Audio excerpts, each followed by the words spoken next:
wild friends. You're in the backyard at Wild Carrot Herbs in Portland, Maine. I'm Misha Schuler, and we're with Elecampane this afternoon.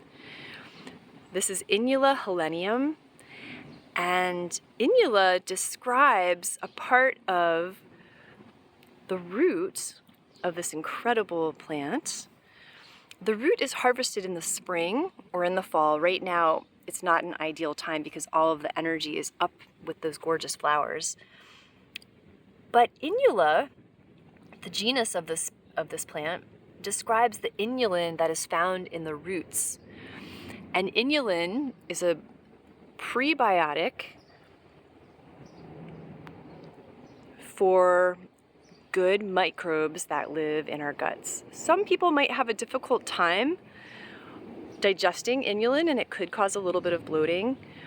It's dependent on whether or not they have the gut microbes to do it. And if they're also potentially taking probiotics, it would support the probiotics to being well received in the gut. So look at these incredible flowers.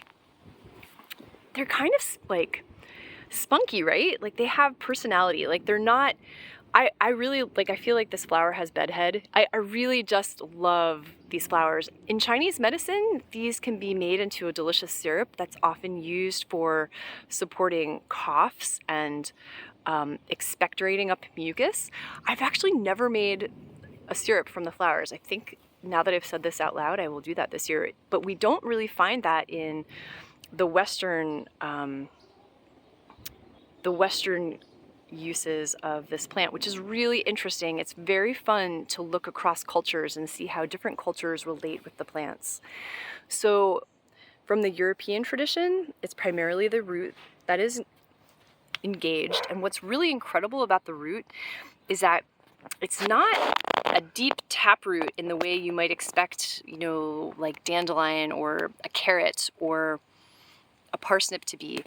The taproot goes out in many, many directions. It's literally like a, not, I don't want to say a claw, but it truly anchors the plant to the earth in a very firm way. And in the wintertime, even when there are gusts of wind, this plant is able to stay tall and firm. It's really something. And I usually in my garden, I don't cut back the plants until early spring. I really love for them to reseed, which is precisely why there are so many Elecampane right now. Elecampane is an amazing, well, in my practice, I engage it in 3 different ways. I mentioned the digestive system, so it brings warmth. The plant is really pungent, but in a really warm, almost perfume-like kind of way. And it stimulates circulation to the digestive tract. Likewise, so that's the first thing. The second thing is that it has a strong affinity for bringing circulation and blood flow to the pelvis.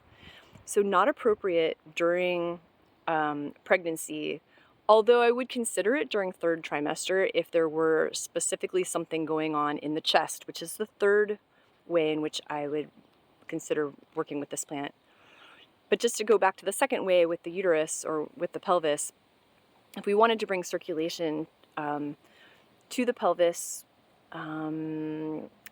for supporting menstruation, but again, it's pungent circulation, so it's bringing fresh blood to the smooth muscles, so again, of the digestive tract and of the uterus, for example, or the pelvis.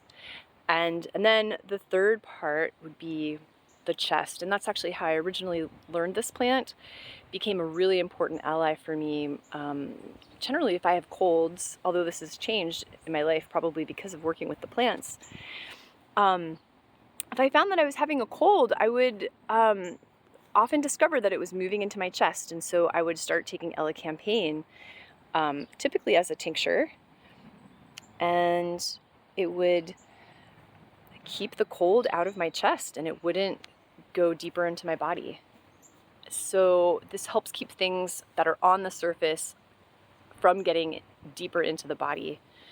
And specifically, it's a really lovely warming chest remedy. You can really feel this as, like, in my experience, it's like as soon as I take the Elecampane, I can feel it warming up my chest. And this makes a lovely tincture. It also makes a really delicious oxymel, which is equal parts vinegar and honey. You could also make it more honey and more vinegar and less honey. You could also make it as a straight vinegar. You could also make it as a straight honey. Makes a delicious honey. Actually, if you put fresh root into a honey, it'll make the honey a little bit more runny. You can even add it to food. It's quite yummy. So this is truly one of my favorite plant friends, and many blessings on this summer day. It's quite warm here. I hope everyone's keeping cool and taking good care. Bye for now.